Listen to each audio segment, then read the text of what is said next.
Hello guys, kamusta? Gusto mo rin bang magkaroon ng magagandang skin sa iyong Mobile Legends account pero hindi mo alam kung saan ka makakabili ng diamonds? Huwag kang mag-alala dahil sagot kita. Sa bidyong ito tuturuan kita kung paano at saan ka makakabili ng diamonds sa iyong Mobile Legends account gamit lamang ang regular load sa iyong SIM card. Pero bago ang lahat, kung bago ka pa lamang dito ay i-like mo ang bidyong ito para mas i-recommend pa ito ni YouTube sa iba pang mga viewers na hindi pa alam kung paano mag-recharge ng diamonds. Ngayon magsimula na tayo, bale ito pala ang aking Mobile Legends account. Tingnan nyo na mayroon akong 102 lamang na diamonds sa aking account. Mahalagang malaman natin kung ilang diamonds ang mayroon ako ngayon bago mag-recharge, para malaman natin mamaya if dumagdag nga ba ang diamonds na binili ko, at mapatunayan na legit ang video tutorial ko. Ngayon, home mo lang ang phone mo. Tapos punta ka sa Google, Chrome or di kaya sa Safari kapag iPhone ang gamit mo. After mo i-click ang Google, search mo lang ang Jollymax MLPH.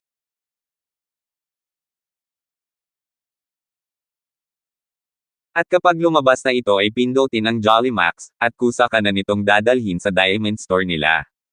At kapag ganito na ang lumabas, malamang andito na tayo sa site ng Jollymax. Dito di mo kailangang mag-login or mag-sign up kasi makakabili tayo ng diamonds kahit di tayo nakapag-login. Tapos dito, pindutin lang ang Mobile Legends. Dito sa number 1, select items. Pili ka ng halaga ng diamonds na bibilhin mo.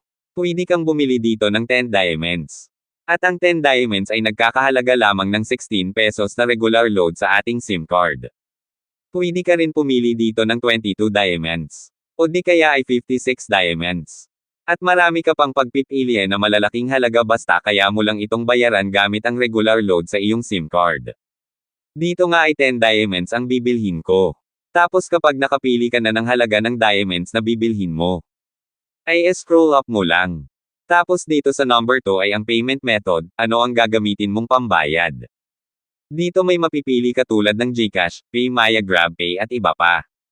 At syempre, di mawawala ang Smart, Talk and Text at Sun na SIM card. At Talk and Text nga ang gagamitin kong pambayad sa pagbili ng diamonds. Tapos, siguraduhin yung may lamang regular load balance ang inyong SIM card na Talk and Text or Smart para makabili kayo ng diamonds. Sa mga nagtatanong kung bakit wala na ang TM at Globe na SIM card sa lahat ng store kasi inalis na ni Globe Telecom ang Globe at TM as payment method sa mga store, kasi gusto ni Globe Telecom na tayong nagre-recharge ng diamonds gamit ang regular load sa ating SIM card na TM at Globe ay mapipilitang gumamit ng GCash as payment method, at iyan ang marketing strategy nila para mas lalong dumami ang gagamit ng GCash, kasi ang GCash, TM at Globe ay pagmamay-ari ng Globe Telecom. Dito sa number 3 ay ang game ID natin. Kailangan mong ilagay ang ML ID at server mo dito. Sa mga hindi pala nakakaalam ng kanilang ML ID at server or zone ID ay open nyo lang ang ML account nyo tapos click nyo ang profile avatar nyo, then dito nyo makikita ang ML ID at zone or server ID ng account nyo. Ang mahabang mga numero ay ang ML ID mo at ang karugtong na number sa loob ng close at open parenthesis ay ang zone or server ID mo. Ngayon dahil alam mo na ang ML at server ID mo, ilagay mo na dito para makapagpatuloy, tandaan mo na ilagay mo ang ML ID at server mo, at huwag kopyahin ang akin. At sa number 4 naman ay kailangan mong ilagay ang iyong email address kasi dyan mamaya isesend ang resibo mo sa pagbili ng diamonds. Tapos pag okay na, pindutin mo lang ang Buy Now Now. Kapag ganito na ang lumabas, review lang kung tama ba ang pangalan or IGN na lumalabas o di kaya'y tugma sa pangalan ng account mo sa ML. Kung okay na, pindutin lang ang confirm. Kapag ganito na, dito ilagay mo ang iyong SIM card phone number mo, huwag kang mag-alala, safe po ito. Kasi dyan isesend ang OTP at sa SIM card phone number mo mamaya ibabawas ang bayad sa pagbili ng diamonds. At kapag nailagay mo na ang iyong SIM card number, pindutin lang ang continue. Pagkatapos nun, hintayin lang ang authentication code or OTP na i-text ng Jollymax sa iyong messages, at kapag dumating na kunin ang codes or OTP at ilagay sa mga patlang.